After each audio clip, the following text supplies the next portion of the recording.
બધી ટણી અને હોશિયારી આપણી નાગરિકોની સામે નીકળે છે. નેતાઓ સામે કાઢો, બુટલેગરો સામે પાવર કરો તો ખબર પડે, માઇનિંગ માફિયાઓની સામે પાવર કરો તો ખબર પડે કે તમે એસડીએમ છો ને પીઆઈ છો. એટલે બહુ એસડીએમ જોયા, બહુ પીઆઈ જોયા. આ બહેનોને ધક્કા મારો છો. Was that bloody nonsense? કોણ તો બેવકૂફ? હાથ લગાડો બહેનોને. એમના સમજતા કે ટોળું છે અને કેમેરા છે. એકલો હશે ને તો બી આવું બોલીશ. તમારો ટોટલ સ્ટાફ હશે અને એક કેમેરો ને એક માણસને તો બી આ જ ભાષામાં બોલીશ. બદતમીજીથી બહેનો જોડે વાત નહીં કરવાની.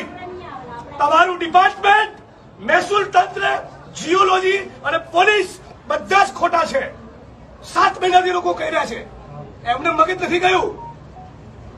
આ ડિસરિસ્પેક્ટ છે લોકો માટેની. માણસ મોકલો અત્યારે તમારા અને બધું માઇનિંગ બંધ કરાવો ઇલીગલ.